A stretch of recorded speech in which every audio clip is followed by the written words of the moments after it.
ਸਵਾਗਤ। ਮੈਂ ਹਰਜਿੰਦਰ ਸਿੰਘ ਰੰਧਾਵਾ, ਤੁਸੀਂ ਦੇਖ ਰਹੇ ਹੋ ਪੰਜਾਬ ਟੈਲੀਵਿਜ਼ਨ ਔਰ ਮੇਰੇ ਨਾਲ ਨੇ senior journalist Manpreet Randhawa. Manpreet ji welcome. ਧੰਨਵਾਦ ਤੁਹਾਡਾ ਰੰਧਾਵਾ ਜੀ। ਮਨਪ੍ਰੀਤ ਜੀ, ਪੰਜਾਬ ਦੀ ਰਾਜਨੀਤੀ ਵਿੱਚ ਜਿੰਨਾ ਨਾ ਪੱਖੀ ਪ੍ਰਚਾਰ ਬਿਕਰਮ ਸਿੰਘ ਮਜੀਠੀਆ ਨੂੰ ਝੇਲਣਾ ਪਿਆ, ਸ਼ਾਇਦ ਹੀ ਕਿਸੇ ਹੋਰ ਦੇ ਹਿੱਸੇ ਆਇਆ ਹੋਵੇ। ਪਰ ਤੇਜ਼ ਤਰਾਰ ਤੋਂ ਨਜ਼ਰ ਆਉਂਦੇ ਇਸ ਆਗੂ ਦੇ ਸਿਆਸੀ ਭੋਲੇਪਣ ਦੀਆਂ ਕੁਝ ਤਸਵੀਰਾਂ ਦ੍ਰਿਸ਼ਟੀਗੋਚਰ ਹੁੰਦੀਆਂ। ਕੱਲ ਮੈਂ ਉਹਨਾਂ ਦੀ ਪ੍ਰੈਸ ਕਾਨਫਰੰਸ ਨੀਝ ਨਾਲ ਦੇਖੀ ਹੈ ਤੇ ਉਸ ਦੌਰਾਨ ਮੇਰੀ ਨਜ਼ਰ ਇਸ ਵਿਅਕਤੀ ਦੇ 15 ਸਾਲ ਦੇ ਸਿਆਸੀ ਕੈਰੀਅਰ ਦੇ ਉੱਤੇ ਘੁੰਮਦੀ ਰਹੀ। ਬਹੁਤ ਸਾਰੇ ਤੱਥ ਐਸੇ ਨੇ ਜਿਹੜੇ ਕੱਲ ਵੱਖਰੇ ਤੌਰ ਤੇ ਨਜ਼ਰ ਆਏ। ਇਹਦੇ ਉੱਤੇ ਚਰਚਾ ਕਰਨੀ ਬਣਦੀ, ਜ਼ਰੂਰ ਚਰਚਾ ਕਰਾਂਗੇ। ਸ਼ਾਇਦ ਬਿਕਰਮ ਸਿੰਘ ਮਜੀਠੀਆ ਨੇ ਆਪ ਵੀ ਕਦੇ ਨਿੱਠ ਕੇ ਮੁਲਾਂਕਣ ਨਾ ਕੀਤਾ ਹੋਵੇ ਜਿਹੜੀਆਂ ਚੀਜ਼ਾਂ ਉਹਨਾਂ ਦੇ ਨਾਲ ਤੁਰੀਆਂ, ਕਿ ਇਹ ਚੀਜ਼ਾਂ ਕਿਸੇ ਵਿਅਕਤੀ ਨੂੰ ਰਾਜਨੀਤਿਕ ਪੱਧਰ ਤੇ ਇੱਕ ਨੰਬਰ ਦਾ ਆਲਾ ਦਰਜੇ ਦਾ ਜਾਂ ਲੀਡਰ ਬਣਾਉਂਦੀਆਂ ਨੇ। ਇਹ ਬਹੁਤ ਅਹਿਮ ਰਹੂਗਾ ਔਰ ਬਹੁਤ ਸਾਰਿਆਂ ਦੇ ਨਾਲ ਜੁੜਦੀਆਂ। ਦੂਜਾ ਇੱਕ ਹੋਰ ਪਹਿਲੂ, ਜੇਕਰ ਪੰਜਾਬ ਦੀ ਰਾਜਨੀਤੀ 'ਚ ਕਾਂਗਰਸ ਦੇ ਨਜ਼ਰੀਏ ਤੋਂ ਸੀਐਮ ਚਰਨਜੀਤ ਸਿੰਘ ਚੰਨੀ 2 ਵਿਧਾਨ ਸਭਾਵਾਂ ਤੋਂ ਲੜਦੇ ਆ, 2 ਹਲਕਿਆਂ ਤੋਂ ਲੜਦੇ ਆ, ਮਾਫੀ ਚਾਹੁੰਦਾ, ਤਾਂ ਕੀ ਚਿਹਰਾ ਘੋਸ਼ਿਤ ਕਰਨ ਦੀ ਲੋੜ ਬਾਕੀ ਰਹਿ ਜਾਂਦੀ ਹੈ? ਇਹ ਸਵਾਲ ਅੱਜ ਦੇ ਦਿਨ 'ਚ ਚਰਚਾ 'ਚ ਹੈ। ਤੇ ਤੀਜੀ ਗੱਲ, ਬੀਜੇਪੀ ਪੰਜਾਬ ਦੇ ਵਿੱਚ ਸਰਗਰਮ ਕਰਕੇ ਆਪਣੇ ਆਪ ਨੂੰ, ਆਪਣਾ ਜਿਹੜਾ ਪੈਂਤੜਾ ਉਹਨੂੰ ਅਖਤਿਆਰ ਕਰ ਰਹੀ ਹੈ, ਪਰ ਇਸੇ ਹੀ ਸਮੇਂ ਯੂਪੀ ਦੇ ਵਿੱਚ ਉਹਨੂੰ ਸੰਕਟ ਦਾ ਸਾਹਮਣਾ ਹੈ। ਇਹ ਬੀਜੇਪੀ ਲਈ ਮੁਸ਼ਕਲ ਹੈ। ਤੇ ਇੱਕ ਹੋਰ ਗੱਲ ਕਿ ਪੰਜਾਬ ਦੀ ਚੁਣਾਵੀ ਰਾਜਨੀਤੀ ਦੇ ਵਿੱਚ ਅਪਰਾਧੀਆਂ ਦੀ ਐਂਟਰੀ ਤੇ ਜਿਨ੍ਹਾਂ ਦੇ ਉੱਤੇ ਪਰਚੇ ਦਰਜ ਨੇ ਜਾਂ ਕੇਸ ਨੇ, ਕ੍ਰਿਮੀਨਲ ਕੇਸ ਨੇ, ਉਹਨਾਂ ਦਾ ਇੱਕ ਡਾਟਾ ਪ੍ਰਸਤੁਤ ਹੋਇਆ, ਪੇਸ਼ ਹੋਇਆ, ਪ੍ਰਕਾਸ਼ਿਤ ਹੋਇਆ, ਉਹਦਾ ਜ਼ਿਕਰ ਕਰਨਾ ਬੜਾ ਵਾਜਬ ਰਹੂਗਾ। ਲੇਕਿਨ ਸਭ ਤੋਂ ਪਹਿਲਾਂ ਮੈਂ ਲੰਬੀ ਗੱਲ ਨਾ ਕਰਾਂ, ਬਹੁਤ ਸਾਰੀਆਂ ਐਸੀਆਂ ਖਬਰਾਂ ਛੋਟੀਆਂ ਜਿਨ੍ਹਾਂ ਨੂੰ ਅਖੀਰ 'ਚ ਲਵਾਂਗੇ, ਦਿਲਚਸਪ ਉਹ ਵੀ ਆ। ਪਰ ਬਿਕਰਮ ਮਜੀਠੀਆ ਦੀ ਕੱਲ ਪ੍ਰੈਸ ਕਾਨਫਰੰਸ ਨੇ ਕਈ ਚੀਜ਼ਾਂ ਕਲੀਅਰ ਕੀਤੀਆਂ। ਮੈਂ ਸਭ ਤੋਂ ਪਹਿਲਾਂ ਇਸ ਗੱਲ ਤੇ ਆਉਂਗਾ ਕਿ ਤੁਸੀਂ 2 ਵਿਅਕਤੀ, ਨਵਜੋਤ ਸਿੰਘ ਸਿੱਧੂ ਔਰ ਬਿਕਰਮ ਸਿੰਘ ਮਜੀਠੀਆ, ਵਿਰੋਧ ਦੀ ਰਾਜਨੀਤੀ ਚੋਂ ਨਿਕਲਦੇ ਦੇਖਦੇ ਹੋ, ਇੱਕ ਦੂਜੇ ਦਾ ਵਿਰੋਧ ਕਰਕੇ। ਕਦੇ ਇਕੱਠੇ ਇੱਕ ਮੰਚ ਤੇ ਵੀ ਸੀਗੇ, ਲੇਕਿਨ ਹੁਣ ਜੇਕਰ ਇਹ ਫਿਰ ਤੋਂ ਇੱਕ ਕਨਸਟੀਟੂਐਂਸੀ ਆਮਣੇ ਸਾਹਮਣੇ ਹੁੰਦੇ ਆ ਤਾਂ ਪੂਰੇ ਦਾ ਪੂਰਾ ਚੋਣ ਨੈਰੇਟਿਵ ਇਸ ਸੀਟ ਤੱਕ ਸੀਮਤ ਹੋ ਜਾਊਗਾ। ਸਭ ਤੋਂ ਹੌਟ ਸੀਟ ਹੋਊਗੀ। ਜਾਣੇ ਅਣਜਾਣੇ ਦੇ ਵਿੱਚ ਪੰਜਾਬ ਦੀ ਰਾਜਨੀਤੀ 'ਚ ਇਹ ਦੋਨੇ ਹੀ ਵਿਅਕਤੀ ਫਿਰ ਸਭ ਤੋਂ ਵੱਧ ਚਰਚਿਤ ਹੋਣਗੇ। ਪਰ ਅਫਸੋਸ, ਇਹਨਾਂ ਦੋਨਾਂ ਦੀ ਲੜਾਈ ਕਦੇ ਵੀ ਲੀਡਰਸ਼ਿਪ ਦੀ ਲੜਾਈ ਕਿਉਂ ਨਹੀਂ ਬਣਦੀ? ਇਹ ਬੜੀ ਦਿਲਚਸਪ ਗੱਲ ਆ। ਬਿਕਰਮ ਸਿੰਘ ਮਜੀਠੀਆ ਕੱਲ 3 ਗੱਲਾਂ ਕਰਦੇ ਆ। ਸਭ ਤੋਂ ਪਹਿਲੀ ਗੱਲ ਕਿ ਉਹ ਪ੍ਰਧਾਨ ਮੰਤਰੀ ਦੀ ਸੁਰੱਖਿਆ ਨੂੰ ਲੈ ਕੇ ਪੰਜਾਬ ਦੀ ਸਰਕਾਰ ਤੇ ਸਾਜ਼ਿਸ਼ ਤੇ ਦੋਸ਼ ਲਾਉਂਦੇ ਆ, ਔਰ ਸਮਾਨਾਂਤਰ ਤੁਸੀਂ ਪਿਛਲੇ ਦਿਨਾਂ 'ਚ ਅਕਾਲੀ ਦਲ ਨੂੰ ਇਸ ਮਾਮਲੇ 'ਚ ਬਚਦਿਆਂ ਵੇਖਦੇ ਹੋ। ਬੱਚਾ ਵੀ ਜਾਣਦਾ, ਸਿਆਸਤ ਦੀ ਸਮਝ ਰੱਖਣ ਵਾਲਾ, ਕਿ ਰਾਜਨੀਤੀ ਵਿੱਚ ਚੋਣ ਤੋਂ ਬਾਅਦ ਜਿਹੜੇ ਗੱਠਜੋੜ ਬਣਨੇ ਆ, ਉਹਦੇ ਵਿੱਚ ਅਕਾਲੀ ਦਲ, ਕੈਪਟਨ ਅਮਰਿੰਦਰ ਸਿੰਘ, ਬਸਪਾ ਔਰ ਬੀਜੇਪੀ ਇੱਕ ਸਫ਼ੇ ਤੇ ਨਜ਼ਰ ਆਉਣ। ਕਿਸੇ ਨੂੰ ਕੋਈ ਇਹਦੀ ਆਪੱਤੀ ਨਹੀਂ ਹੋਊਗੀ। ਇਹ ਇੱਕੋ ਹੀ ਮੰਚ ਤੇ ਰਹੇ ਨੇ ਸਦਾ। ਦੂਜੇ ਬੰਨੇ ਅਕਾਲੀ ਦਲ ਇਹ ਵੀ ਕੋਸ਼ਿਸ਼ ਕਰ ਰਿਹਾ ਸੀ ਕਿ ਅਸੀਂ ਬੀਜੇਪੀ ਨਾਲ ਕਿਸੇ ਵੀ ਕੀਮਤ ਤੇ ਖੜੇ ਨਜ਼ਰ ਨਾ ਆਈਏ, ਕਿਉਂਕਿ ਸਾਡੇ ਹਿੱਸੇ ਦੀ ਵੋਟ ਸ਼ਿਫਟ ਨਾ ਹੋ ਜੇ। ਉਹਦੇ ਚ ਪੰਥਕ ਵੀ ਆ ਤੇ ਕਿਸਾਨੀ ਦੀ ਵੋਟ ਵੀ ਆ। ਸਾਨੂੰ ਬੀਜੇਪੀ ਦੇ ਵਿਰੋਧ ਵਿੱਚ ਖੜੇ ਨਜ਼ਰ ਆਉਣਾ ਪਊਗਾ। ਜੇ ਅਸੀਂ ਬੀਜੇਪੀ ਨਾਲੋਂ ਤੋੜ ਵਿਛੋੜਾ ਕਰਕੇ ਵੀ ਇੰਜ ਨਹੀਂ ਕਰ ਪਾਉਂਦੇ ਤਾਂ ਸਾਨੂੰ ਉਹ ਸੰਕਟ ਦਾ ਸਾਹਮਣਾ ਰਹੂਗਾ ਜਿਹੜਾ 2017 ਚ ਅਸੀਂ ਝੇਲਿਆ। ਦੂਜੀ ਗੱਲ, ਬਿਕਰਮ ਸਿੰਘ ਮਜੀਠੀਆ ਅਣਭੋਲਪੁਣੇ ਦੇ ਵਿੱਚ ਇੱਕ ਗੱਲ ਕਹਿੰਦੇ ਆ ਕਿ ਰਾਹੂ ਕੇਤੂ ਨੂੰ ਪਤਾ ਸੀ ਮੈਂ ਕਿੱਥੇ ਆ। ਇਹ ਗੱਲ ਜੇ ਮਿੱਥ ਕੇ ਹੋਵੇ ਵੀ ਪਤਾ ਸੀ ਜਾਂ ਸਭ ਤੈਅ ਆ ਤਾਂ ਫਿਰ ਦੋਸ਼ ਨਹੀਂ ਲੱਗਦੇ ਹੁੰਦੇ, ਗੱਲਾਂ ਲੁਕਾ ਲੀਆਂ ਜਾਂਦੀਆਂ। ਤੀਜੀ ਗੱਲ ਕਿ ਬਿਕਰਮ ਸਿੰਘ ਮਜੀਠੀਆ ਦੇ 15 ਸਾਲਾਂ ਦੇ ਰਾਜਨੀਤਿਕ ਕੈਰੀਅਰ ਦੇ ਵਿੱਚ ਟੋਟਲ ਰਾਜਨੀਤੀ ਵਿਰੋਧ ਤੇ ਖੜੀ ਹੈ। ਵਿਅੰਗ ਤੋਂ ਲੈ ਕੇ ਦੂਜਿਆਂ ਤੇ ਦੋਸ਼ ਲਾਉਣ ਤੋਂ ਲੈ ਕੇ ਉਹਨਾਂ ਦੀ ਹਰ ਸਪੀਚ ਨੂੰ ਦੇਖੋ, ਕੰਸਟਰਕਟਿਵ, ਵਿਜ਼ਨਰੀ, ਪੰਜਾਬ ਦੇ ਏਜੰਡੇ ਨੂੰ ਲੈ ਕੇ, ਪੰਜਾਬ ਦੀ ਜਿਹੜੀ ਵਿਕਾਸ, ਤਰੱਕੀ ਜਾਂ ਕੁਝ ਹੋਰ ਗੱਲਾਂ ਉਹ ਮਿਸਿੰਗ ਨੇ। ਉਹਨਾਂ ਨੂੰ ਕੌਣ ਇਸ ਦਿਸ਼ਾ 'ਚ ਅੱਗੇ ਵਧਾਉਂਦਾ ਰਿਹਾ? ਉਹ ਪੜ੍ਹੇ ਲਿਖੇ ਨੇ, ਅੰਗਰੇਜ਼ੀ ਚੰਗੀ ਬੋਲ ਪਾਉਂਦੇ ਆ, ਚੀਜ਼ਾਂ ਦੇ ਉੱਤੇ ਉਹਨਾਂ ਦੀ ਸਮਝ ਹੈ, ਪਰ ਉਹਨਾਂ ਵੱਲੋਂ ਇੱਕ ਲੀਡਰ ਵਜੋਂ ਇਹ ਚੀਜ਼ਾਂ ਕਦੇ ਅੱਗੇ ਵਧਾਈਆਂ ਦਿਸੀਆਂ ਨਹੀਂ। ਆਖਿਰ ਕੌਣ ਦਿਸ਼ਾ ਦੇ ਰਿਹਾ ਸੀ ਕਿ ਇੱਕ ਵਿਅਕਤੀ ਪੂਰੇ ਦ੍ਰਿਸ਼ ਵਿੱਚ ਫੈਲਿਆ ਹੋਵੇ, ਲੇਕਿਨ ਉਹਦੀ ਛਵੀ ਅਜੇ ਤੱਕ ਉਸ ਦਿਸ਼ਾ 'ਚ ਨਾ ਹੋਵੇ ਕਿ ਉਹ ਨੰਬਰ 1 ਦੀ ਲੀਡਰਸ਼ਿਪ ਲਈ, ਮੁੱਖ ਮੰਤਰੀ ਦੇ ਦਾਅਵੇਦਾਰ ਲਈ। ਇਹ ਸਾਰੀਆਂ ਚੀਜ਼ਾਂ ਇੱਥੇ ਖੜੀਆਂ ਨੇ। ਤੇ ਜੇ ਕੱਲ ਨੂੰ ਇਹ ਦੋਨੇ ਆਮਣੇ ਸਾਹਮਣੇ ਹੁੰਦੇ ਆ ਤਾਂ ਕੀ ਇਹ ਰਾਜਨੀਤੀ ਫਿਰ ਇੱਕ ਤਰ੍ਹਾਂ ਨਾਲ ਉੱਥੇ ਹੀ ਖੜੀ ਨਜ਼ਰ ਆਊਗੀ? ਇਹਨੂੰ ਕਿਵੇਂ ਲੈਂਦੇ ਆ? ਮੈਨੂੰ ਸਭ ਤੋਂ ਪਹਿਲਾਂ ਇੱਥੇ ਟਿੱਪਣੀ ਦਿਓ, ਤੁਸੀਂ ਵੀ ਉਹ ਪ੍ਰੈਸ ਕਾਨਫਰੰਸ ਦੇਖੀ। ਰੰਧਾਵਾ ਜੀ, ਜਿਸ ਵਿਕਰਮ ਮਜੀਠੀਆ ਦੀ ਤੁਸੀਂ ਗੱਲ ਕਰ ਰਹੇ ਹੋ, ਜੀ ਤੇ ਜਿਹੜੇ ਲਗਭਗ ਪੰਜਾਬ ਦੀ ਰਾਜਨੀਤੀ ਤੋਂ ਪਿਛਲੇ 20 ਦਿਨਾਂ ਦੇ ਦੌਰਾਨ ਗਾਇਬ ਸੀ, ਤੇ ਕੱਲ ਫਿਰ ਉਹ ਪ੍ਰੈਸ ਕਾਨਫਰੰਸ ਕਰਦੇ ਆ ਕਿਉਂਕਿ ਉਹਨਾਂ ਨੂੰ ਇੱਕ ਆਰਜ਼ੀ ਤੌਰ ਤੇ ਜ਼ਮਾਨਤ ਮਿਲ ਗਈ ਸੀ ਇੱਕ ਕੇਸ ਦੇ ਵਿੱਚ। ਤੇ ਉਹ ਫਿਰ ਪ੍ਰੈਸ ਕਾਨਫਰੰਸ ਦੇ ਵਿੱਚ ਆ ਕੇ ਜਦੋਂ ਪ੍ਰੈਸ ਕਾਨਫਰੰਸ ਕਰਦੇ ਆ ਤੇ ਉਹਨਾਂ ਦੇ ਨਾਲ ਜਿਹੜੇ ਕੋਈ ਸੀਨੀਅਰ ਅਕਾਲੀ ਦਲ ਦੇ ਆਗੂ ਆ, ਉਹ ਸਾਨੂੰ ਸੱਜੇ ਤੇ ਖੱਬੇ ਵਿਖਾਈ ਨਹੀਂ ਦਿੰਦੇ, ਇਕੱਲੇ ਆਪ ਆ ਕੇ ਉਹ ਪ੍ਰੈਸ ਕਾਨਫਰੰਸ ਕਰਦੇ ਆ। ਜਦੋਂ ਪ੍ਰੈਸ ਕਾਨਫਰੰਸ ਸ਼ੁਰੂ ਹੁੰਦੀ ਆ, ਉਹਨਾਂ ਦਾ ਮੈਂ ਹਾਵ ਭਾਵ ਦੇਖ ਰਿਹਾ ਸੀ। ਉਹ ਆਏ ਤਾਂ ਸੀ ਧੰਨਵਾਦ ਕਰਨ, ਕਿ ਉਹ ਸਾਰੇ ਧਿਰਾਂ ਦਾ ਧੰਨਵਾਦ ਕਰਨ ਆਏ ਸੀ ਜਿਨ੍ਹਾਂ ਨੇ ਉਹਨਾਂ ਨੂੰ ਇਸ ਘੜੀ ਦੌਰਾਨ, ਯਾਨੀ ਕਿ ਜਦੋਂ ਉਹਨਾਂ ਤੇ ਪਰਚਾ ਹੋਇਆ ਸੀ 20 ਦਸੰਬਰ ਨੂੰ, ਉਸ ਤੋਂ ਬਾਅਦ ਉਹਨਾਂ ਦਾ ਸਾਥ ਦਿੱਤਾ, ਉਹਨਾਂ ਦੇ ਨਾਲ ਖੜੇ ਰਹੇ, ਤੇ ਉਹ ਅਦਾਲਤ ਦਾ ਵੀ ਸ਼ੁਕਰੀਆ ਅਦਾ ਕਰਨ ਆਏ ਸੀ। ਇਸ ਪ੍ਰੈਸ ਕਾਨਫਰੰਸ ਦੇ ਦੌਰਾਨ ਉਹ 2 ਵਾਰੀ ਭਾਵੁਕ ਵੀ ਹੋਏ, ਇਹ ਵੀ ਸਾਨੂੰ ਨਜ਼ਰ ਆਇਆ। ਤੇ ਕੋਸ਼ਿਸ਼ ਉਹਨਾਂ ਦੀ ਇਹ ਸੀ ਕਿ ਉਹ ਸਿਰਫ ਧੰਨਵਾਦ ਕਰਕੇ ਵਾਪਸ ਚਲੇ ਜਾਣ, ਥੋੜੀ ਬਹੁਤੀ ਗੱਲ ਕਰਨ। ਲੇਕਿਨ ਜਿਉਂ-ਜਿਉਂ ਪ੍ਰੈਸ ਕਾਨਫਰੰਸ ਅੱਗੇ ਵਧਦੀ ਰਹੀ, ਸਵਾਲ ਜਿਹੜੇ ਜਵਾਬ ਹੁੰਦੇ ਰਹੇ, ਤੇ ਇਸੇ ਤਰ੍ਹਾਂ ਉਹ ਵੀ ਥੋੜਾ ਖੁੱਲ ਕੇ ਬੋਲਣ ਲੱਗ ਪਏ। ਸਭ ਤੋਂ ਪਹਿਲਾਂ ਤਾਂ ਜਦੋਂ ਉਹਨਾਂ ਨੂੰ ਇਹ ਪੁੱਛਿਆ ਗਿਆ ਕਿ ਤੁਸੀਂ ਕਿੱਥੇ ਸੀ, ਉਹਨਾਂ ਨੇ ਇਸ ਗੱਲ ਨੂੰ ਟਾਲਤਾ, ਕਹਿੰਦੇ ਤੁਹਾਨੂੰ ਸਾਰਿਆਂ ਨੂੰ ਪਤਾ ਮੈਂ ਕਿਤੇ ਨਹੀਂ ਸੀ ਗਿਆ। ਖਾਸ ਤੌਰ ਤੇ ਰੰਧਾਵਾ ਜੀ, ਤੁਹਾਨੂੰ ਪਤਾ ਹੀ ਆ, ਉਹ ਕਹਿੰਦੇ ਰਾਹੂ ਕੇਤੂ ਨੂੰ ਪਤਾ।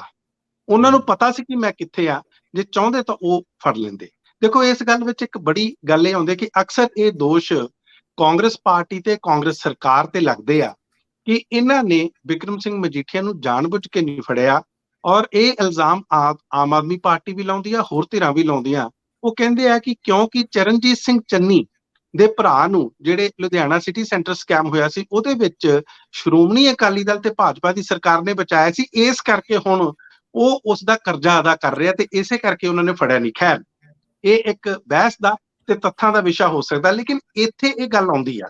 ਸੋ ਜਾਣਬੁੱਝ ਕੇ ਤੁਸੀਂ ਕਿਹਾ ਕਿ ਉਹ ਭੋਲੇ ਪੰਚ ਜਾਂ ਕਿਤੇ ਨਾ ਕਿਤੇ ਇਹ ਗੱਲ ਕਹੀ ਗਈ ਆ, ਕਿਉਂਕਿ ਆਮ ਤੌਰ ਤੇ ਜੇ ਕੋਈ ਵਿਅਕਤੀ ਵਾਕਿਆ ਕਿਸੇ ਦੀ ਹੈਲਪ ਕਰ ਰਿਹਾ ਹੁੰਦਾ, ਕਿਸੇ ਦੀ ਸਹਾਇਤਾ ਕਰ ਰਿਹਾ ਹੁੰਦਾ, ਤੇ ਇੰਨਾ ਖੁੱਲ ਕੇ ਉਹਦੇ ਬਾਰੇ ਪੂਰੀ ਪ੍ਰੈਸ ਕਾਨਫਰੰਸ ਨਹੀਂ ਦੱਸਿਆ ਜਾਂਦਾ। ਇੱਕ ਗੱਲ। ਦੂਸਰੀ ਗੱਲ ਜਦੋਂ ਆਉਂਦੀ ਆ ਇਸੇ ਪ੍ਰੈਸ ਕਾਨਫਰੰਸ ਦੇ ਦੌਰਾਨ, ਤੇ ਉਹ ਕਹਿੰਦੇ ਆ ਕਿ ਠੀਕ ਆ, ਜਦੋਂ ਉਹ ਬਾਰ-ਬਾਰ ਨਵਜੋਤ ਸਿੰਘ ਸਿੱਧੂ ਦੀ ਗੱਲ ਕਰਦੇ, ਤੇ ਫਿਰ ਕੁਝ ਪੱਤਰਕਾਰ ਪੁੱਛਦੇ ਆ ਕਿ ਤੁਸੀਂ ਫਿਰ ਨਵਜੋਤ ਸਿੰਘ ਸਿੱਧੂ ਨੂੰ ਸਬਕ ਸਿਖਾਉਣ ਲਈ ਜਾਂ ਇਹ ਸਾਬਤ ਕਰਨ ਲਈ ਕਿ ਤੁਸੀਂ ਸਹੀ ਸੀ ਤੇ ਤੁਹਾਡੇ ਖਿਲਾਫ ਇਹ ਗਲਤ ਕੇਸ ਦਰਜ ਹੋਇਆ, ਕੀ ਤੁਸੀਂ ਉਹਨਾਂ ਦੇ ਖਿਲਾਫ ਖੜੋਗੇ? ਪਹਿਲਾਂ ਤਾਂ ਉਹਨਾਂ ਨੇ ਟਾਲ ਮਟੋਲ ਕਰਨ ਦੀ ਕੋਸ਼ਿਸ਼ ਕੀਤੀ, ਔਰ ਉਹਨਾਂ ਨੇ ਕਿਹਾ ਕਿ ਇਹ ਤਾਂ ਪਾਰਟੀ ਫੈਸਲਾ ਲਊਗੀ, ਜੇ ਪਾਰਟੀ ਮੈਨੂੰ ਜਿੱਥੋਂ ਵੀ ਲੜਾਉਣਾ ਚਾਹੇ ਤੇ ਲੜਾ ਸਕਦੀ ਆ। ਲੇਕਿਨ ਜਦੋਂ ਬਾਰ-ਬਾਰ ਸਵਾਲ ਹੋਏ, ਫਿਰ ਉਹਨਾਂ ਨੇ ਕਹਿਤਾ ਕਿ ਹਾਂਜੀ, ਮੈਂ ਬਿਲਕੁਲ ਤਿਆਰ ਹਾਂ, ਮੈਨੂੰ ਇਸ ਦੀ ਗੱਲ ਦਾ ਕੋਈ ਡਰ ਨਹੀਂ ਆ। ਤੇ ਨਾਲੇ ਉਹਨਾਂ ਨੇ ਸ਼ਬਦਾਵਲੀ ਜਿਹੜੀ ਵਰਤੀ, ਉਹ ਕਹਿੰਦੇ ਕੋਈ ਗੱਲ ਨਹੀਂ, ਇਸ ਨੂੰ ਵੀ ਸਬਕ ਸਿਖਾਉਣ ਦੀ ਲੋੜ ਆ। ਸੋ ਮੇਰਾ ਕਹਿਣ ਦਾ ਮਤਲਬ ਤੇਵਰ ਤਿੱਖੇ ਹੁੰਦੇ ਗਏ। ਤੇ ਤੀਸਰੀ ਗੱਲ ਜਿਹੜੀ ਉਹਨਾਂ ਦੀ ਮੈਨੂੰ ਜਿਹੜੀ ਅਹਿਮ ਲੱਗੀ ਇਸ ਪ੍ਰੈਸ ਕਾਨਫਰੰਸ ਦੇ ਦੌਰਾਨ, ਉਹ ਸੀ ਪ੍ਰਧਾਨ ਮੰਤਰੀ ਦੀ ਫੇਰੀ ਨੂੰ ਲੈ ਕੇ ਟਿੱਪਣੀ ਕਰਨੀ। ਇਹ ਤੁਹਾਡੀ ਗੱਲ ਬਿਲਕੁਲ ਠੀਕ ਹੈ ਰੰਧਾਵਾ ਜੀ, ਕਿਉਂਕਿ ਸ਼੍ਰੋਮਣੀ ਅਕਾਲੀ ਦਲ ਇਸ ਮੌਕੇ ਤੇ ਆਪਣੇ ਆਪ ਨੂੰ ਕਿਸੇ ਵੀ ਤਰ੍ਹਾਂ ਬੀਜੇਪੀ ਦੀ ਧਿਰ ਨਹੀਂ ਦਿਖਣਾ ਚਾਹੁੰਦਾ। ਉਹ ਬੀਜੇਪੀ ਦੇ ਨਾਲ ਖੜਾ ਦਿਖਿਆ ਹੋਇਆ ਨਹੀਂ ਦਿਖਣਾ ਚਾਹੁੰਦਾ ਕਿ ਉਹ ਬੀਜੇਪੀ ਦੇ ਨਾਲ ਖੜਾ, ਕਿਉਂਕਿ ਜਿਹੜੇ ਜੋ ਗੱਠਜੋੜ ਟੁੱਟਾ ਸੀ ਉਹ ਫਾਰਮਰਸ ਦੇ, ਆਪਾਂ ਨੂੰ ਸਾਰਿਆਂ ਨੂੰ ਪਤਾ, ਖੇਤੀਬਾੜੀ ਕਾਨੂੰਨਾਂ ਨੂੰ ਲੈ ਕੇ। ਉਸ ਤੋਂ ਬਾਅਦ ਲਗਾਤਾਰ ਉਹਨਾਂ ਤੇ ਇਹ ਇਲਜ਼ਾਮ ਸੀ ਕਿ ਕਿਤੇ ਨਾ ਕਿਤੇ ਉਹਨਾਂ ਦਾ ਪਿਛਲੇ ਦਰਵਾਜ਼ੇ ਰਾਹੀਂ ਉਹਨਾਂ ਦੇ ਨਾਲ ਗੱਠਜੋੜ ਬਰਕਰਾਰ ਆ। ਸੋ ਚੋਣਾਂ ਸਿਰ ਤੇ ਨੇ, ਔਰ ਪੰਜਾਬ ਦੇ ਵਿੱਚ ਜਿਹੜਾ ਮਾਹੌਲ ਬਣਿਆ ਹੋਇਆ ਇਸ ਟਾਈਮ ਵੀ, ਹਜੇ ਭਾਜਪਾ, ਤੁਹਾਨੂੰ ਪਤਾ ਹੀ ਆ, ਭਾਰਤੀ ਜਨਤਾ ਪਾਰਟੀ ਦੇ ਬਹੁਤ ਜ਼ਿਆਦਾ ਕੋਈ ਗੱਲ ਹੱਕ 'ਚ ਜਾ ਨਹੀਂ ਰਹੀ। ਸੋ ਇਸ ਚੀਜ਼ ਨੂੰ ਨਾ ਉਹ ਦੇਖਦੇ ਹੋਏ, ਨਾ ਪਰਵਾਹ ਕਰਦੇ ਹੋਏ, ਉਹਨਾਂ ਨੇ ਜੋ ਪ੍ਰਧਾਨ ਮੰਤਰੀ ਦੇ ਹੱਕ ਦੇ ਵਿੱਚ ਇਹ ਗੱਲ ਕਹੀ ਆ ਕਿ ਇੱਕ ਸਾਜ਼ਿਸ਼ ਸੀ, ਇੱਕ ਕਨਸਪੀਰੇਸੀ ਸੀ। ਇੱਥੋਂ ਤੱਕ ਉਹਨਾਂ ਨੇ ਕਿਹਾ, ਉਹਨਾਂ ਨੇ ਇੱਕ ਐਗਜ਼ਾਮਪਲ ਦਿੱਤੀ, ਜਦੋਂ ਰਾਜੀਵ ਗਾਂਧੀ ਪ੍ਰਾਈਮ ਮਿਨਿਸਟਰ ਸੀ, ਕਿ ਉਹਨਾਂ ਦੀ ਅਸੈਸੀਨੇਸ਼ਨ ਤੱਕ ਹੋ ਗਈ ਸੀ, ਕਿ ਉਹਨਾਂ ਨੂੰ ਕਿਹੜਾ ਪਤਾ ਸੀ ਕਿ ਜਿਹੜੇ ਉਹ ਲੋਕ ਉਹਨਾਂ ਨੂੰ ਮਿਲਣ ਆ ਰਹੇ ਆ, ਉਹ ਤਾਂ ਫੁੱਲ ਲੈ ਕੇ ਆਏ ਸੀ। ਸੋ ਇੱਥੋਂ ਤੱਕ ਅਸੈਸੀਨੇਸ਼ਨ ਤੱਕ ਦੀ ਉਹਨਾਂ ਨੇ ਗੱਲ ਕਹਿਤੀ। ਹਾਲਾਂਕਿ ਮੈਨੂੰ ਲੱਗਿਆ ਕਿ ਇੱਥੇ ਥੋੜਾ ਜਿਹਾ ਜਿਹੜੀ ਆਪਣੀ ਮਰਿਆਦਾ ਉਹ ਅੱਗੇ ਲੰਘ ਗਏ, ਕਿਉਂਕਿ ਸੁਪਰੀਮ ਕੋਰਟ ਦੇ ਵਿੱਚ ਕੇਸ ਆ, ਤੇ ਅੱਜ ਸੁਪਰੀਮ ਕੋਰਟ ਉਸ ਕਮੇਟੀ ਦਾ, ਉਸ ਸਾਬਕਾ ਜੱਜ ਦਾ ਐਲਾਨ ਵੀ ਕਰ ਸਕਦਾ। ਸੋ ਇਸ ਚੀਜ਼ ਨੂੰ ਹੋ ਸਕਦਾ ਉਹ ਜਜ਼ਬਾਤਾਂ ਦੇ ਵਿੱਚ ਬਹਿ ਗਏ ਹੋਣ। ਲੇਕਿਨ ਇੱਕ ਗੱਲ ਤੁਹਾਡੀ ਇਹ ਸਾਰੀਆਂ ਗੱਲਾਂ ਤੋਂ ਬਾਅਦ ਜ਼ਰੂਰ ਆਉਂਦੀ ਆ ਕਿ ਜਿਹੜੀ ਤੁਸੀਂ ਮੁੱਖ ਗੱਲ ਕਹੀ ਆ ਕਿ ਬਿਕਰਮ ਸਿੰਘ ਮਜੀਠੀਆ ਦੀ ਜਿਹੜੀ ਹਜੇ ਤੱਕ ਦੀ ਸਿਆਸਤ ਆ, ਅਸੀਂ ਅਗਰ ਉਹ ਤੇ ਝਾਤੀ ਮਾਰੀਏ ਤਾਂ ਲਗਾਤਾਰ ਵਿਰੋਧ ਦੀ ਰਹੀ ਆ, ਡਿਵੈਲਪਮੈਂਟ ਦਾ, ਪ੍ਰੋਗਰੈਸ ਦਾ, ਇੱਕ ਉન્નਤੀ ਦਾ ਜਿਹੜੀ ਸੂਬੇ ਨੂੰ ਅੱਗੇ ਲੈ ਕੇ ਜਾਵੇ, ਉਸ ਤਰ੍ਹਾਂ ਦਾ ਏਜੰਡਾ ਹਜੇ ਤੱਕ ਸਾਨੂੰ ਉਹਨਾਂ ਵੱਲੋਂ ਨਜ਼ਰ ਨਹੀਂ ਆਇਆ। ਔਰ ਜਿਹੜੀ ਨਵਜੋਤ ਸਿੰਘ ਸਿੱਧੂ ਦੀ ਤੁਸੀਂ ਗੱਲ ਕਰ ਰਹੇ ਹੋ, ਉਹਨਾਂ ਜੀ ਦੀ ਵੀ ਰਾਜਨੀਤੀ ਹਜੇ ਤੱਕ ਵਿਰੋਧ ਦੀ ਰਹੀ ਆ। ਹੁਣ ਜਿਹੜਾ ਅਖੀਰ ਤੇ ਆ ਕੇ ਉਹਨਾਂ ਨੂੰ ਵੀ ਲੱਗਦਾ ਕਿ ਜੇ ਮੈਂ ਨੇਤਾ ਬਣਨਾ, ਜੇ ਮੈਂ ਕੱਦਵਰ ਦਾ ਨੇਤਾ ਬਣਨਾ ਪੰਜਾਬ ਦਾ, ਤੇ ਮੈਨੂੰ ਵੀ ਪ੍ਰੋਗਰੈਸਿਵ ਏਜੰਡਾ ਅਪਣਾਉਣਾ ਪਊਗਾ। ਇਸੇ ਕਰਕੇ ਉਹ ਅੱਜ ਕੱਲ੍ਹ ਇਕਨੋਮੀ ਦੀ ਗੱਲ ਕਰਦੇ ਆ, ਡਿਵੈਲਪਮੈਂਟ ਦੀ ਗੱਲ ਕਰਦੇ ਆ। ਜੀ ਰੰਧਾਵਾ ਜੀ। ਬਿਕਰਮ ਸਿੰਘ ਮਜੀਠੀਆ ਦੀ ਇਹ ਇਮੇਜ ਜਿਹੜੀ ਅੱਗੇ ਵਧਾਈ ਗਈ ਜਾਂ ਵਧੀ, ਇਹਦੇ ਬਾਰੇ ਇਹ ਕਿਵੇਂ ਵੱਧ ਗਈ, ਇਹਦੇ ਉੱਤੇ ਵੀ ਉਹਨਾਂ ਨੂੰ ਮੁਲਾਂਕਣ ਦੀ ਲੋੜ ਆ। ਜਾਣੇ ਅਣਜਾਣੇ ਦੇ ਵਿੱਚ ਗਲਤੀਆਂ ਕਿੱਥੇ ਕਿੱਥੇ ਹੋਈਆਂ, ਇਹਦੇ ਤੇ ਸ਼ਾਇਦ ਮੰਥਨ ਕੀਤਾ ਨਹੀਂ ਗਿਆ ਕਦੇ। ਜਦੋਂ ਤੁਸੀਂ ਕੱਲ ਦੀ ਪ੍ਰੈਸ ਕਾਨਫਰੰਸ ਵਿੱਚ ਵੀ ਵੇਖਦੇ ਹੋ ਤਾਂ ਬਹੁਤੇ ਵੱਡੇ ਲੀਡਰ ਜਿਹੜੇ ਉਹਨਾਂ ਲਈ ਐਡਵੋਕੇਸੀ ਕਿਸੇ ਸਮੇਂ ਕਰਦੇ ਰਹੇ, ਉਹ ਸੀਗੇ ਨਹੀਂ ਨਾਲ। ਔਰ ਉਹਨਾਂ ਦੇ ਆਸ-ਪਾਸ ਬੈਠੇ ਹੋਏ, ਕਿਉਂਕਿ ਡਾਕਟਰ ਦਲਜੀਤ ਸਿੰਘ ਚੀਮਾ ਜਾਂ ਜਿਹੜੇ ਭੁੰਦੜ ਸਾਹਿਬ ਨੇ ਜਾਂ ਮਹੇਸ਼ਿੰਦਰ ਗਰੇਵਾਲ ਜੀ ਨੇ ਜਾਂ ਪ੍ਰੋਫੈਸਰ ਪ੍ਰੇਮ ਸਿੰਘ ਚੰਦੂਮਾਜਰਾ ਨੇ, ਕੱਲ ਉਹ ਲਾਗੇ ਨਹੀਂ ਸੀਗੇ। ਕਿ ਅਕਾਲੀ ਦਲ ਜਦੋਂ ਕੋਰ ਕਮੇਟੀ ਦੀ ਮੀਟਿੰਗ ਦੇ ਵਿੱਚ ਇਸ ਇਸ਼ੂ ਨੂੰ ਨਹੀਂ ਛੇੜਦਾ, ਇਹਦੇ ਨਿੰਦਾ ਮਤਾ ਨਹੀਂ ਲਿਆਉਂਦਾ, ਉਦੋਂ ਵੀ ਇਹ ਗੱਲ ਹੋਈ ਸੀਗੀ ਕਿ ਉੱਥੇ ਥੋੜੀ ਚੁੱਪ ਧਾਰੀ ਗਈ ਆ। ਇਸ ਮਾਮਲੇ ਦੇ ਵਿੱਚ ਕੀ ਬਿਕਰਮ ਸਿੰਘ ਮਜੀਠੀਆ ਦੇ ਅੰਦਰ ਆਪਣੀ ਲੀਡਰਸ਼ਿਪ ਨੂੰ ਲੈ ਕੇ ਵੀ ਕੋਈ ਰੋਸ ਰਿਹਾ ਕਿ ਜਿਸ ਪੱਧਰ ਦੇ ਉੱਤੇ ਰਿਐਕਟ ਕਰਨਾ ਚਾਹੀਦਾ ਸੀ ਨਹੀਂ ਕੀਤਾ ਗਿਆ, ਜਾਂ ਇਸ ਮੁੱਦੇ ਨੂੰ, ਖਾਸ ਤੌਰ ਤੇ ਨਸ਼ੇ ਦੇ ਮੁੱਦੇ ਨੂੰ ਅਕਾਲੀ ਦਲ ਨਹੀਂ ਟੱਚ ਕਰਨਾ ਚਾਹੁੰਦਾ? ਉਹ ਚਾਹੁੰਦਾ ਸੀ ਕਿ ਅਸੀਂ ਲੁਕਵੀਂ ਲੜਾਈ ਜ਼ਰੂਰ ਲੜੀਏ, ਹਰ ਤਰ੍ਹਾਂ ਦੀ ਬਿਕਰਮ ਸਿੰਘ ਨੂੰ ਸਹਾਇਤਾ ਮੁਹੱਈਆ ਕਰਾਈਏ, ਲੇਕਿਨ ਨਜ਼ਰ ਨਾ ਆਈਏ। ਕੱਲ ਕੀ ਇਹ ਵੀ ਨਜ਼ਰੀਆ ਰੱਖਿਆ ਗਿਆ? ਦੂਜੇ ਬੰਨੇ ਜੇਕਰ ਬਿਕਰਮ ਸਿੰਘ ਮਜੀਠੀਆ ਬੀਜੇਪੀ ਦੇ ਹੱਕ ਦੇ ਵਿੱਚ ਜਾਂ ਪ੍ਰਧਾਨ ਮੰਤਰੀ ਦੇ ਹੱਕ 'ਚ ਹਾਂ ਦਾ ਨਾਰਾ ਮਾਰ ਰਹੇ ਆ, ਤਾਂ ਕੀ ਉਹਨਾਂ ਦੇ ਅੰਦਰ ਵੀ ਉਸ ਵੇਲੇ ਆਪਣੀ ਲੀਡਰਸ਼ਿਪ ਦੇ ਰਵੱਈਏ ਪ੍ਰਤੀ ਨਾਰਾਜ਼ਗੀ ਝਲਕੀ ਆ? ਕੀ ਉਹਨਾਂ ਨੇ ਜਾਣ ਬੁੱਝ ਕੇ ਇਸ ਤਰ੍ਹਾਂ ਅੱਗੇ ਗੱਲ ਵਧਾਈ ਹੈ? ਤੀਜੀ ਗੱਲ, ਜਦੋਂ ਉਹ ਇਸ ਗੱਲ ਨੂੰ ਵੀ ਅੱਗੇ ਵਧਾਉਣਾ ਚਾਹੁੰਦੇ, ਤੁਹਾਨੂੰ ਯਾਦ ਹੋਵੇ ਉਹਨਾਂ ਦੇ ਬਹੁਤ ਕਰੀਬੀ ਤਲਬੀਰ ਸਿੰਘ ਗਿੱਲ, ਜਿਹੜੇ ਆਪ ਹਲਕਾ ਇੰਚਾਰਜ ਨੇ ਅੰਮ੍ਰਿਤਸਰ ਦੇ ਇੱਕ ਹਲਕੇ ਤੋਂ, ਉਹਨਾਂ ਨੇ ਕਿਹਾ ਸੀ ਕਿ ਅਸੀਂ ਬਾਦਲ ਸਾਹਿਬ ਨੂੰ ਮਿਲ ਕੇ ਕਹਿ ਕੇ ਆਏ, ਔਰ ਬਾਦਲ ਸਾਹਿਬ ਨੇ ਸਹਿਮਤੀ ਵੀ ਦਿੱਤੀ ਹੈ ਕਿ ਬਿਕਰਮ ਨੂੰ ਲੜਨਾ ਚਾਹੀਦਾ ਨਵਜੋਤ ਸਿੰਘ ਸਿੱਧੂ ਦੇ ਖਿਲਾਫ। ਕੀ ਬਿਕਰਮ ਸਿੰਘ ਮਜੀਠੀਆ ਇਸ ਮਾਮਲੇ 'ਚ ਦੋਹਰੀ ਚਾਲ ਚੱਲ ਰਿਹਾ? ਇੱਕ ਤਾਂ ਇਹ ਕਿ ਜੇ ਅਕਾਲੀ ਲੀਡਰਸ਼ਿਪ ਬਿਕਰਮ ਨੂੰ ਸਿੱਧੂ ਦੇ ਖਿਲਾਫ ਫਸਾਉਣਾ ਚਾਹੁੰਦੀ ਹੈ ਕਿ ਚਲੋ ਇਹ ਉੱਥੇ ਲੜਾਈ ਲੜਦੇ ਰਹਿਣ, ਦੂਜੇ ਬੰਨੇ ਇਹਦੇ ਚੋਂ ਨਿਕਲਣ ਵਾਲਾ ਜਿਹੜਾ ਫੇਮ ਹੈ। ਤੀਜੀ ਗੱਲ ਇਹ ਕਿ ਇਹ ਲੜਾਈ ਫਿਰ ਲੀਡਰਸ਼ਿਪ ਵਧਾਉਣ ਵਾਲੇ ਪਾਸੇ, ਕਿ ਕਿਹੜੇ ਲੀਡਰ ਮੇਨ ਫੋਕਸ ਵਿੱਚ ਨੇ, ਸ਼ਾਇਦ ਸਭ ਤੋਂ ਹੌਟ ਸੀਟ ਬਣੂਗੀ, ਉਹਦਾ ਬੈਨੀਫਿਟ ਵੀ ਹੁੰਦਾ। ਲੇਕਿਨ ਸਿੱਧੂ ਲਈ ਸ਼ਾਇਦ ਇਹ ਸਭ ਤੋਂ ਫਾਇਦੇ ਦਾ ਸੌਦਾ ਹੋਊਗਾ। ਸਿੱਧੂ ਸਾਰੀ ਰਾਜਨੀਤੀ ਬਾਦਲ ਪਰਿਵਾਰ ਔਰ ਬਿਕਰਮ ਮਜੀਠੀਆ ਦੇ ਖਿਲਾਫ ਵਧਾ ਕੇ ਇੱਥੋਂ ਤੱਕ ਆਏ ਨੇ, ਜਿਹੜੀ ਲੋਕਾਂ ਦੀ ਰਾਏ ਜਾਂ ਲੋਕਾਂ ਦੇ ਮਨ ਦੇ ਵਿੱਚ ਥਾਂ ਬਣਾਈ, ਵਿਰੋਧ ਦੇ ਵਿੱਚੋਂ ਨਿਕਲੇ। ਲੇਕਿਨ ਫਿਰ ਉਹਨਾਂ ਨੇ ਵਿਰੋਧ ਕੈਪਟਨ ਅਮਰਿੰਦਰ ਔਰ ਚੰਨੀ ਦਾ ਕਰਨਾ ਸ਼ੁਰੂ ਕੀਤਾ, ਜਿੱਥੋਂ ਉਹਨਾਂ ਦੀ ਇਮੇਜ ਥੱਲੇ ਨੂੰ ਜਾਣੀ ਸ਼ੁਰੂ ਹੋਈ। ਔਰ ਜੇ ਉਹਨਾਂ ਨੂੰ ਇਹ ਮੌਕਾ ਮਿਲ ਜਾਂਦਾ, ਜਿਹੜੀ ਅੰਮ੍ਰਿਤਸਰ ਦੀ ਸੀਟ ਉਹਨਾਂ ਲਈ ਔਖੀ ਸੀਟ ਆ, ਕਿਉਂਕਿ ਉੱਥੇ ਵਰਕਰ ਬਹੁਤ ਜ਼ਿਆਦਾ ਖੁਸ਼ ਨਹੀਂ ਗਏ, ਕਿਉਂਕਿ ਸਿੱਧੂ ਨੇ ਸਮਾਂ ਬਹੁਤ ਘੱਟ ਦਿੱਤਾ। ਇਸ ਵੱਡੀ ਲੜਾਈ ਦੇ ਵਿੱਚੋਂ ਸਿੱਧੂ ਲਈ ਆਸਾਨੀ ਵੀ ਹੋ ਸਕਦੀ ਹੈ। ਲੇਕਿਨ ਫਿਰ ਮੁੜ ਕੇ ਗੱਲ ਕਿ ਕੀ ਏਡੀ ਲੜਾਈ ਲੜ ਕੇ ਏਡਾ ਨੈਗੇਟਿਵ ਪ੍ਰਚਾਰ ਹਾਸਲ ਕਰਕੇ ਦੋਵੇਂ ਲੀਡਰ, ਔਰ ਇਸ ਤਰ੍ਹਾਂ ਦੀ ਵਿਅੰਗਾਤਮਕ ਤੇ ਇੱਕ ਦੂਜੇ ਤੇ ਬਹੁਤ ਛੋਟੇ ਪੱਧਰ ਤੇ ਦੋਸ਼ ਲਾ ਕੇ ਕੀ ਇਹ ਲੀਡਰ ਬਣ ਸਕਣਗੇ? ਇਹ ਬੜੀ ਦਿਲਚਸਪ ਗੱਲ ਹੋਊਗੀ ਕਿ ਕੀ ਇਹ ਦੋਨੇ ਲੀਡਰ ਬਣ ਸਕਣਗੇ ਇਹ ਰਵੱਈਆ ਅਪਣਾ ਕੇ, ਜਦੋਂ ਕਿ ਦੋਨੇ ਖਾਸ਼ੀ ਨੇ ਔਰ ਦੋਨੇ ਚਾਹੁੰਦੇ ਨੇ ਕਿ ਉਹ ਪੰਜਾਬ ਦੇ ਲੀਡਰ ਵਜੋਂ ਸਥਾਪਿਤ ਹੋਣ। ਇਹਨਾਂ ਦੋਨਾਂ ਨੇ ਅਜੇ ਇੱਥੇ ਸੋਚਣਾ ਹੈ ਤੇ ਕੰਮ ਕਰਨਾ ਹੈ। ਦੋਨਾਂ ਦੇ ਸਲਾਹਕਾਰ, ਦੋਨਾਂ ਦੇ ਨੇੜੇ ਵਿਚਰਨ ਵਾਲੇ, ਉਹਨਾਂ ਨੂੰ ਕਿਸ ਦਿਸ਼ਾ 'ਚ ਅੱਗੇ ਵਧਾ ਰਹੇ ਆ, ਉਹਨਾਂ ਨੇ ਅਜੇ ਇਹ ਵੀ ਸੋਚਣਾ ਹੈ। ਤੇ ਉਹਨਾਂ ਨੇ ਰਾਜਨੀਤੀ ਵਿੱਚ ਆਪਣੀ ਥਾਂ ਵੀ ਭਵਿੱਖ ਦੀ ਉਹ ਪ੍ਰਭਾਸ਼ਿਤ ਕਰਨੀ ਹੈ ਖੁਦ। ਫਿਰ ਉਸ ਤੋਂ ਬਾਅਦ ਲੋਕ ਪ੍ਰਭਾਸ਼ਿਤ ਕਰਦੇ ਹੁੰਦੇ ਆ। ਸਰਦਾਰ ਪ੍ਰਕਾਸ਼ ਸਿੰਘ ਬਾਦਲ ਦੀ ਲੀਕ ਬੜੀ ਲੰਬੀ ਆ, ਭਾਵੇਂ ਆਲੋਚਨਾ 100 ਕਰ ਲਓ। ਕੈਪਟਨ ਅਮਰਿੰਦਰ ਸਿੰਘ ਨੇ ਵੀ ਸੰਜੀਦਾ ਪੋਲਿਟਿਕਸ ਕੀਤੀ ਆ ਕਿਸੇ ਸਮੇਂ, ਭਾਵੇਂ ਉਹ ਆਖਰੀ ਵਾਰ ਫੇਲ ਹੋਇਆ। ਲੇਕਿਨ ਮੈਂ ਹੁਣ ਤੁਹਾਡੇ ਕੋਲ ਅੱਗੇ ਜਾਊਂਗਾ ਕਿ ਜੇ ਚੰਨੀ 2 ਹਲਕਿਆਂ ਤੋਂ ਲੜਾਤੇ ਗਏ ਤਾਂ ਫਿਰ ਅਹੁਦਾ ਜਾਂ ਆਉਂਦਾ ਮੁੱਖ ਮੰਤਰੀ ਘੋਸ਼ਿਤ ਕਰਨ ਦੀ ਲੋੜ ਕੀ ਆ? ਪੰਜਾਬ 'ਚ ਪਹਿਲੀ ਵਾਰੀ ਹੋਊਗਾ ਕਿ ਕੋਈ ਵਿਅਕਤੀ 2 ਸੀਟਾਂ ਤੇ ਲੜੇ। ਕੀ ਇਸ ਮਾਮਲੇ 'ਚ ਸਿੱਧੂ ਵੀ ਕਹਿਣਗੇ ਕਿ ਫਿਰ ਮੇਰੀ ਪਹਿਲੀ ਰਵਾਇਤੀ ਸੀਟ ਦੇ ਨਾਲ ਨਾਲ ਮੈਨੂੰ ਕੈਪਟਨ ਦੇ ਖਿਲਾਫ ਵੀ ਲੜਾਓ? ਇਹ ਵੀ ਦਿਲਚਸਪ ਹੋਊਗਾ। ਮੈਨੂੰ ਇਹਦੇ ਤੇ ਤੁਹਾਡੀ ਟਿੱਪਣੀ ਚਾਹੀਦੀ। ਰੰਧਾਵਾ ਜੀ, ਇਸ ਤੋਂ ਪਹਿਲਾਂ ਕਿ ਆਪਾਂ ਚਰਨਜੀਤ ਸਿੰਘ ਚੰਨੀ ਹੋਣਾ ਦੇ 2 ਸੀਟਾਂ ਲੜਨ ਵਾਲੀ ਜਿਹੜੀ ਇਹ ਗੱਲ ਤੇ ਅੱਗੇ ਵਧੀਏ, ਮੈਂ ਇਸ ਤੋਂ ਪਹਿਲਾਂ ਇਹ ਗੱਲ ਕਰੂੰਗਾ ਕਿ ਜਿਹੜੀ ਆਪਾਂ ਨਵਜੋਤ ਸਿੰਘ ਸਿੱਧੂ ਜਾਂ ਬਿਕਰਮ ਸਿੰਘ ਮਜੀਠੀਆ ਦੀ ਆਪਸ ਦੇ ਵਿੱਚ ਜਿਹੜੀ ਆ ਉਹ ਸਿਆਸੀ ਲੜਾਈ ਆ, ਜਾਂ ਆਪਸ ਦੇ ਵਿੱਚ ਇੱਕ ਦੂਸਰੇ ਦੇ ਖਿਲਾਫ ਵਿਧਾਨ ਸਭਾ ਚੋਣਾਂ ਦੇ ਵਿੱਚ ਲੜਨਾ, ਉਹਦਾ ਕੀ ਨਤੀਜਾ ਹੋਊਗਾ? ਕੀ ਇਹ ਨੇਤਾ ਬਣ ਪਾਉਣਗੇ? ਇਹ ਨੇਤਾ ਬਣ ਪਾਉਣਗੇ ਜਾਂ ਨਹੀਂ ਬਣ ਪਾਉਣਗੇ ਇਹ ਤਾਂ ਖੈਰ ਬਾਅਦ ਚ ਪਤਾ ਲੱਗੂਗਾ। ਲੇਕਿਨ ਮੈਨੂੰ ਲੱਗਦਾ ਇੱਕ ਪੰਜਾਬ ਦੇ ਲੋਕਾਂ ਲਈ ਇੱਕ ਤਰਾਸਦੀ ਵੀ ਹੋਏਗੀ, ਉਹ ਇਸ ਗੱਲ ਤੇ ਹੋਏਗੀ ਕਿ ਸਾਰੇ ਦਾ ਸਾਰਾ ਦਾਰੋਮਦਾਰ, ਸਾਰੇ ਦਾ ਸਾਰਾ ਫੋਕਸ ਇਹਨਾਂ ਦੀ ਲੜਾਈ ਤੇ ਰਹਿ ਜਾਊਗਾ, ਇੱਕ ਦੂਸਰੇ ਦੇ ਦੋਸ਼ਾਂ ਤੇ ਰਹਿ ਜਾਊਗਾ। ਜਿਹੜੇ ਪੰਜਾਬ ਦੇ ਅਸਲੀ ਮੁੱਦੇ ਨੇ, ਜਿਹੜੇ ਪੰਜਾਬ ਦੇ ਲੋਕਾਂ ਦੇ ਭਲਾਈ ਦੇ ਮੁੱਦੇ, ਉਹ ਕਿਤੇ ਨਾ ਕਿਤੇ ਗਵਾਚ ਜਾਂਦੇ ਆ। ਜਦੋਂ ਕਹਿੰਦੇ ਆ ਕਿ ਜਦੋਂ ਵੱਡੇ ਲੀਡਰ ਲੜਦੇ ਆ, ਜੇ ਉਹ ਧਰਾਤਲ ਦੀ ਰਾਜਨੀਤੀ ਨਹੀਂ ਕਰਦੇ ਜਾਂ ਡਿਵੈਲਪਮੈਂਟ ਰਾਜਨੀਤੀ ਨਹੀਂ ਕਰਦੇ, ਤਾਂ ਜਿਵੇਂ ਬੇਰੁਜ਼ਗਾਰੀ ਦੇ ਮਾਮਲੇ ਹੋਣ ਜਾਂ ਛੋਟੇ ਵਪਾਰੀਆਂ ਦੇ, ਵੱਡੇ ਵਪਾਰੀਆਂ ਦੇ, ਕੋਵਿਡ-19 ਦੇ ਮਸਲੇ, ਅਨਐਮਪਲੋਇਮੈਂਟ ਦੇ ਮਸਲੇ, ਬਹੁਤ ਸਾਰੇ ਇਸ ਤਰ੍ਹਾਂ ਦੇ ਮਸਲੇ ਆ ਉਹ ਜਿਹੜੇ ਕਿਤੇ ਰਹਿ ਜਾਂਦੇ ਆ। ਹੈਲਥ ਦੇ ਮਸਲੇ, ਐਜੂਕੇਸ਼ਨ ਦੇ ਮਸਲੇ, ਜਿਸ ਤਰ੍ਹਾਂ ਜਿਹੜੇ ਲਗਾਤਾਰ ਜਿਹੜੇ ਲੋਕ ਆ ਵੱਖਰੇ ਵੱਖਰੇ ਮਾਸ਼ਰਿਆਂ ਤੋਂ ਉਹ ਸੜਕਾਂ ਤੇ ਆ ਕੇ ਬੈਠੇ ਆ, ਉਹਨਾਂ ਦੇ ਨੌਕਰੀਆਂ ਦੇ ਮਸਲੇ, ਇਹ ਕਿਤੇ ਰਹਿ ਜਾਣਗੇ। ਤੇ ਅਸੀਂ ਅਕਸਰ ਇਹਨਾਂ ਦੇ ਬਿਆਨਬਾਜ਼ੀਆਂ ਨੂੰ ਲੈ ਕੇ ਹੀ ਸਾਰਾ ਮੀਡੀਆ ਜਾਂ ਆਮ ਤੌਰ ਤੇ ਚਾਹੇ ਉਹ ਮੇਨ ਸਟ੍ਰੀਮ ਦਾ ਹੋਵੇ ਸੋਸ਼ਲ ਮੀਡੀਆ, ਉਹ ਇਹਨਾਂ ਦੇ ਬਿਆਨਾਂ ਦੇ ਵਿੱਚ ਹੀ ਕਿਤੇ ਫਸ ਕੇ ਰਹਿ ਜਾਊਗਾ, ਇਹ ਮੇਰਾ ਮੰਨਣਾ।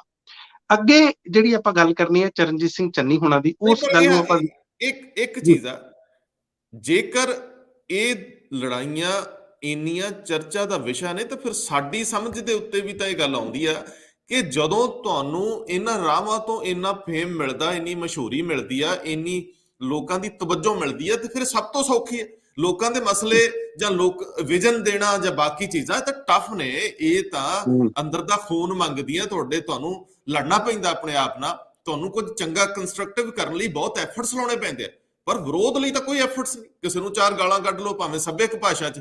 ਸੋ ਮਨਪ੍ਰੀਤ ਜੀ, ਇਹ ਨੈਰੇਟਿਵ ਸਿਰਜ ਲਿਆ ਜਾਂਦਾ ਹੈ, ਇਹ ਸਾਡੇ ਤੇ ਮੜਤਾ ਜਾਂਦਾ ਹੈ। ਔਰ ਮੈਂ ਤੁਹਾਨੂੰ ਇਹ ਗੱਲ ਦੱਸਾਂ, ਬਿਕਰਮ ਸਿੰਘ ਮਜੀਠੀਆ ਔਰ ਨਵਜੋਤ ਸਿੰਘ ਸਿੱਧੂ ਨੂੰ ਇਹਦਾ ਭੁਗਤਾਨ ਕਰਨਾ ਪੈ ਰਿਹਾ। ਦੋਨੇ ਆਪਣੀ ਉਮਰ ਦਾ ਵੱਡਾ ਹਿੱਸਾ ਇਸ ਖੇਤਰ 'ਚ ਲਾ ਕੇ ਵੀ ਲੋਕਾਂ ਦੀ ਨਜ਼ਰ ਦੇ ਵਿੱਚ ਆਪਣਾ ਉਹ ਸਥਾਨ ਨਹੀਂ ਬਣਾ ਪਾਏ।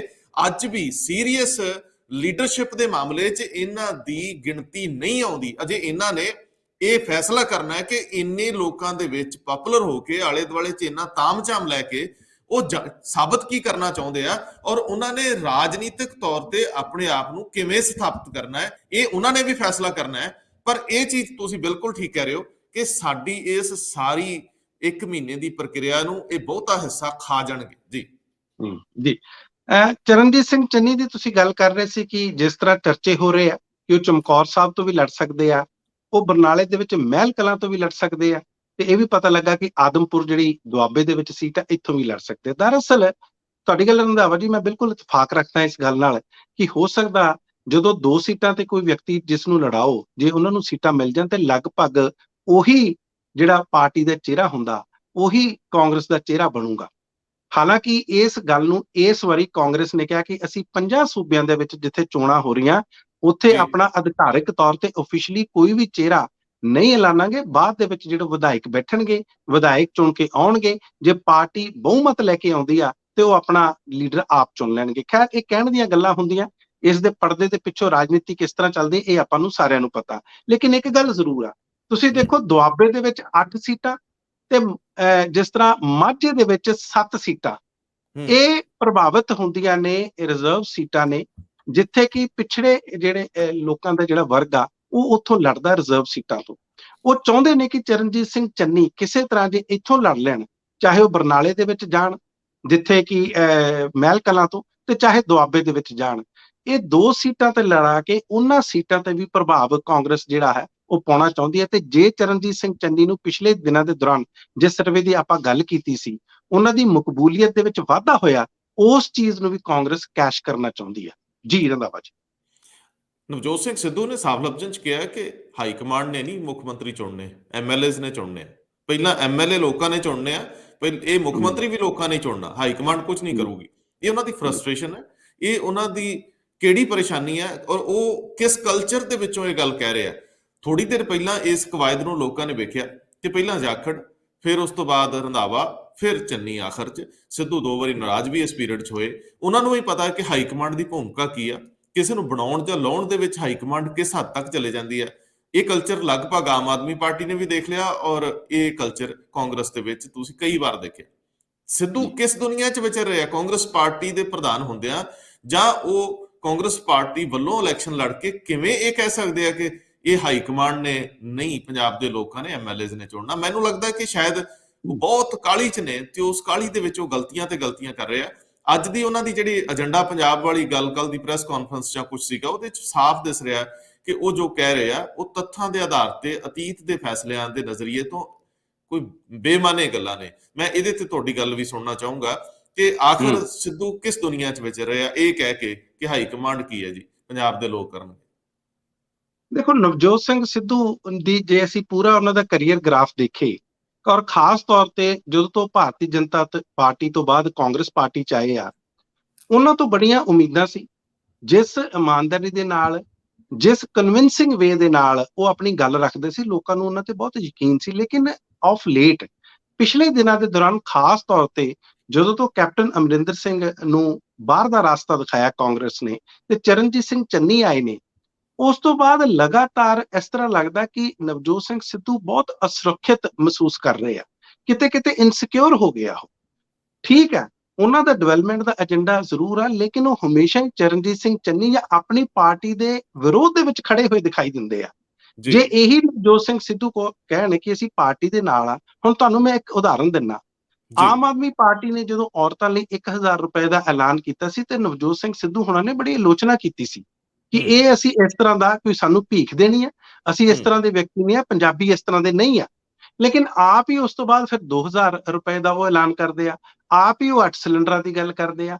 ਸੋ ਮੈਨੂੰ ਲੱਗਦਾ ਕਿਤੇ ਨਾ ਕਿਤੇ ਕਨਫਿਊਜ਼ਡ ਆ, ਔਰ ਮੈਨੂੰ ਇਹ ਵੀ ਲੱਗਦਾ ਕਿ ਜਿਹੜੇ ਉਹਨਾਂ ਦੇ ਸਲਾਹਕਾਰ ਆ, ਸ਼ਾਇਦ ਜਾਂ ਤਾਂ ਉਹ ਨਹੀਂ ਉਹਨਾਂ ਨੂੰ ਚੰਗੀ ਤਰ੍ਹਾਂ ਸਲਾਹ ਦੇ ਪਾ ਰਹੇ, ਜਾਂ ਇਹ ਉਹਨਾਂ ਦੀ ਗੱਲ ਸੁਣ ਨਹੀਂ ਰਹੇ। ਤੁਸੀਂ ਦੇਖੋ, ਜਿਹੜੇ 4 ਸਲਾਹਕਾਰ ਇਹਨਾਂ ਨੇ ਥਾਪੇ ਸੀ ਸ਼ੁਰੂ ਚ ਆ ਕੇ, ਜਦੋਂ ਇਹ ਪ੍ਰਧਾਨ ਬਣੇ ਸੀ ਕਾਂਗਰਸ ਦੇ, ਉਹਨਾਂ ਚੋਂ 2 ਤਾਂ ਆਲਰੇਡੀ ਘਰ ਬਹਿ ਚੁੱਕੇ ਆ, ਤੇ ਜਿਹੜੇ ਉਸ ਤੋਂ ਬਾਅਦ ਮੀਡੀਆ ਸਲਾਹਕਾਰ ਸੀ, ਉਹਨਾਂ ਨੇ ਵੀ ਮੈਨੂੰ ਲੱਗਦਾ ਹਜੇ ਤੱਕ ਇਹਨਾਂ ਨੂੰ ਕੋਈ ਚੰਗੀ ਰਾਏ ਦਿੱਤੀ ਨਹੀਂ। ਇਸੇ ਕਰਕੇ ਅਕਸਰ ਜਿਹੜੇ ਨਵਜੋਤ ਸਿੰਘ ਸਿੱਧੂ ਆ, ਲਗਾਤਾਰ ਹਾਸ਼ੀਏ ਤੇ ਜਾ ਰਹੇ ਆ। ਇਸੇ ਕਰਕੇ ਉਹਨਾਂ ਦਾ ਕਾਂਗਰਸ ਚ ਹੋਣਾ ਜਾਂ ਨਾ ਹੋਣਾ, ਮੈਨੂੰ ਲੱਗਦਾ ਨਹੀਂ ਬਹੁਤ ਸਾਰੇ ਲੋਕਾਂ ਨੂੰ ਇਸ ਟਾਈਮ ਪ੍ਰਭਾਵਿਤ ਕਰਦਾ ਹੋਵੇ, ਜਾਂ ਬਹੁਤ ਸਾਰੇ ਲੋਕ ਇਸ ਗੱਲ ਵੱਲ ਧਿਆਨ ਵੀ ਦਿੰਦੇ ਹੋਣ, ਕਿਉਂਕਿ ਜਿਹੜੀ ਰਾਜਨੀਤੀ ਆ, ਸਿਆਸਤ ਆ, ਉਹ ਕਿਸੇ ਹੋਰ ਦਿਸ਼ਾ ਵੱਲ ਵੱਧ ਰਹੀ ਆ। ਉਹ ਆਪਣੇ ਆਪ ਨੂੰ ਸਮੇਂ ਦੇ ਨਾਲ, ਜਿਵੇਂ ਹੁੰਦਾ ਹੀ is not able to keep pace with the times, ਉਹ ਆਪਣੇ ਆਪ ਨੂੰ ਸਮੇਂ ਦੇ ਨਾਲ ਨਹੀਂ ਚਲਾ ਪਾ ਰਹੇ। ਸੋ ਇਹਨਾਂ ਚੀਜ਼ਾਂ ਦੇ ਵਿੱਚ ਬਿਲਕੁਲ ਤੁਹਾਡੀ ਗੱਲ ਠੀਕ ਆ, ਉਹਨਾਂ ਨੂੰ ਧਰਾਤਲ ਆਪਣਾ ਯਥਾਰਥ ਦੇਖਣਾ ਪਊਗਾ। ਇਹ ਨਹੀਂ ਕਹਿਣਾ ਪਊਗਾ ਕਿ ਹਾਈ ਕਮਾਂਡ ਉਹ ਦੇਖਦੀ ਨਹੀਂ, ਇਹ ਗੱਲ ਉਹ ਕਹਿ ਜ਼ਰੂਰ ਸਕਦੇ ਆ।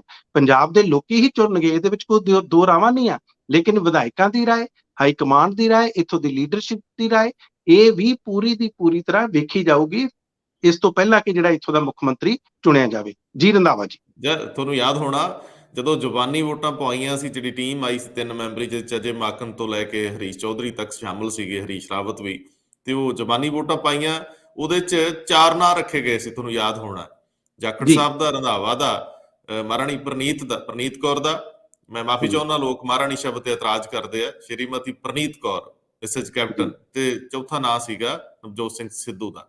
ਉਦੋਂ ਜਿਹੜਾ ਚੁਣਿਆ ਗਿਆ ਸਰਦਾਰ ਚਰਨਜੀਤ ਸਿੰਘ ਚੰਨੀ ਦਾ ਨਾਂ, ਉਹ ਤਾਂ ਸੀਗਾ ਹੀ ਨਹੀਂ। ਸੋ ਹਾਈ ਕਮਾਂਡ ਦਾ ਰੋਲ ਕਿਹੋ ਜਿਹਾ ਹੁੰਦਾ ਇਹ ਸਾਰੇ ਜਾਣਦੇ ਆ। ਲੇਕਿਨ ਇੱਕ ਖਬਰ, ਕਿਉਂਕਿ ਆਪਾਂ ਬਾਕੀ ਖਬਰਾਂ ਛੱਡ ਰਹੇ ਹਾਂ, ਬੀਜੇਪੀ ਨਾਲ ਸੰਬੰਧਿਤ ਖਬਰ ਬੜੀ ਅਹਿਮ ਸੀ, ਉਹਨਾਂ ਨਾਲ ਬਹੁਤ ਸਾਰੇ ਪੰਜਾਬ ਦੇ ਵੱਡੇ ਚਿਹਰੇ ਗਏ। ਵੱਡੇ ਚਿਹਰੇ ਮੈਂ ਤਾਂ ਕਰਕੇ ਕਹਿਣਾ ਕਿ ਰਵਾਇਤ ਤੋਂ ਆਉਂਦੇ ਲੋਕ ਕਾਫੀ ਅਹਿਮ ਹੁੰਦੇ ਆ, ਲੇਕਿਨ ਇਹਨੂੰ ਅਸੀਂ ਅਗਲੇ ਸੈਗਮੈਂਟ ਚ ਲਵਾਂਗੇ। ਜਿਹੜੀ ਪੰਜਾਬ ਵਾਚ ਨਾਂ ਦੀ ਸੰਸਥਾ ਵੱਲੋਂ ਅਪਰਾਧੀਕਰਨ ਨੂੰ ਲੈ ਕੇ ਕੁਝ ਅੰਕੜੇ ਪੇਸ਼ ਕੀਤੇ ਗਏ, ਅਖਬਾਰਾਂ ਨੇ ਛਾਇਆ ਕੀਤੇ ਆ, ਉਹਦੇ ਤੇ ਮੈਨੂੰ ਆਪਣੀ ਟਿੱਪਣੀ ਦੇ ਦਿਓ।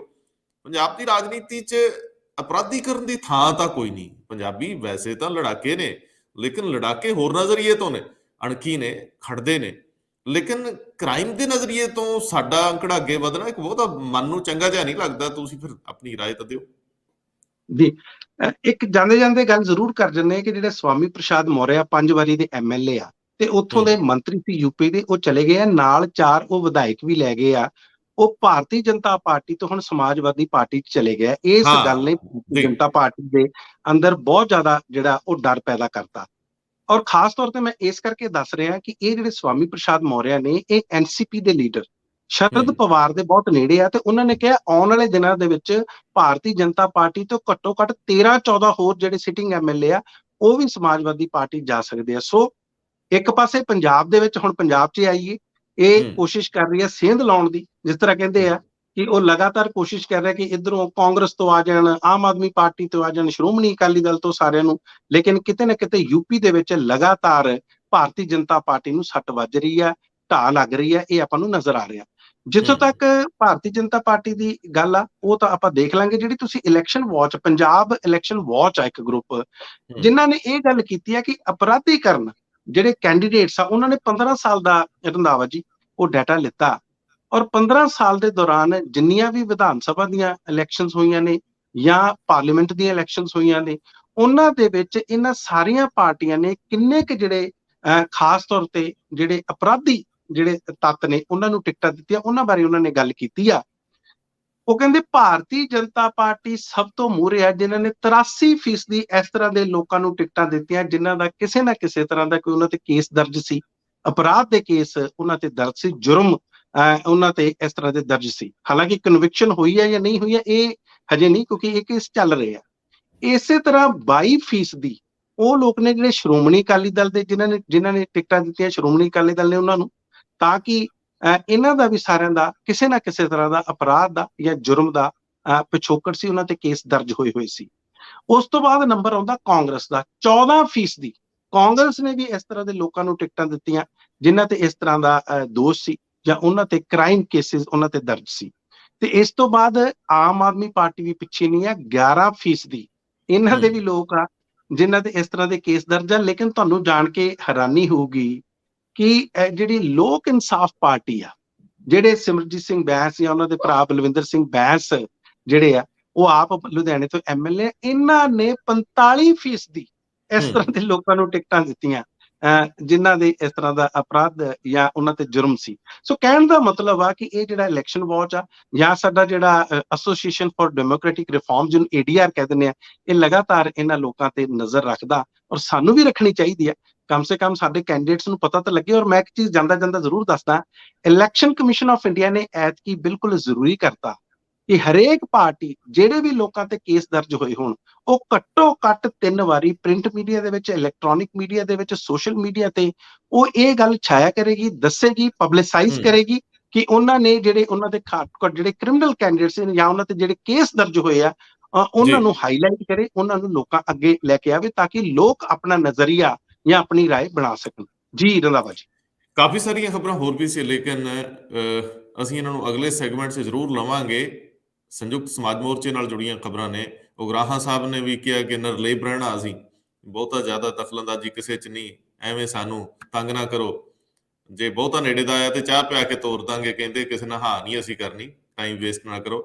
ਕਹਿੰਦੇ ਇੱਕ ਬੜੀ ਦਿਲਚਸਪ ਗੱਲ ਮੈਨੂੰ ਲੱਗੀ, ਕਹਿੰਦੇ ਜੀ ਇੱਥੇ ਤਾਂ ਭੁੱਕੀ ਸ਼ਰਾਬਾਂ ਤੇ ਕਈ ਕੁਝ ਕਰਨਾ ਪੈਂਦਾ।